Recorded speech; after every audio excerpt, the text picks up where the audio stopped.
Hi, I'm Joe Rossi, Chair and Executive Director of the MCC, the Massachusetts Coastal Coalition.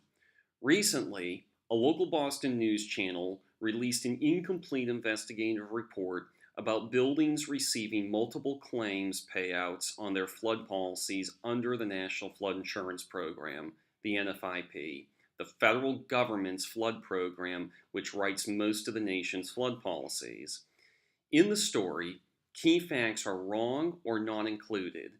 The MCC felt a need to help educate the media and the public on the true story of the NFIP with real experts and data that tell the whole story.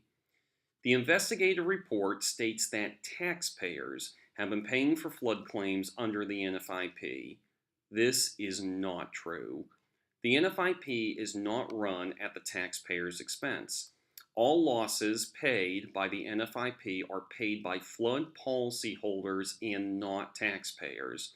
It's true that the NFIP is $20 billion in debt owed to the federal government, and $16 billion was canceled from the NFIP's debt in November. But since the NFIP was established in 1968, the NFIP has paid out and saved taxpayers over $60 billion in losses.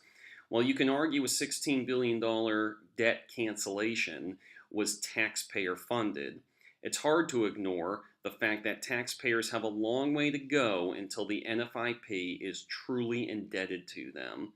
Additionally, FEMA studies show that NFIP building standards save the nation $2 billion each year in avoided losses. The investigative report states that 400 homes in Massachusetts have flooded repeatedly, with several homes filing many claims. The statement, flooded repeatedly, is misleading. To be on the NFIP's repetitive loss list, the definition of repetitive loss structure is a low number, only 2 claims of $1,000 or more in a 10-year period. Homes that filed multiple claims could have made multiple $1,000 claims and still been considered a repetitive loss. Additionally, these older homes that fall into this category don't get off scot-free. They see premium increases at 25% a year. Over time, this more than pays for the payouts they receive. A claims history follows a building, not the owner, and is recorded since 1978. Even if a structure only receives 2 losses, it can only leave the repetitive loss list once the structure is modified, such as elevating the building. For example, a building that flooded in the 2 worst storms in modern time, 1978 and 1991, may not have flooded since. However, the building will still be listed as a repetitive loss structure. Additionally, federal privacy acts prevent potential buyers from seeing a structure's loss history. Only the current owner can see an NFIP loss history for that building.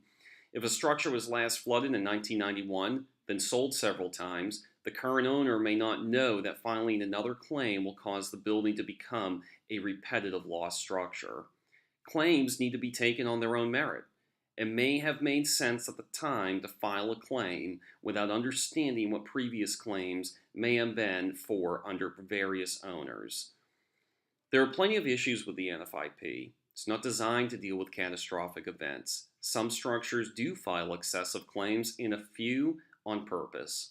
And there isn't enough grant money to elevate our flood-prone structures. That's why in 2018, Congress is actively working to make positive changes in these areas. But the real problem is participation. Only 12% of American households have flood insurance. Our news stories need to be focused on changing the mindset around purchasing flood insurance rather than trying to discredit one of the only programs available to purchase it.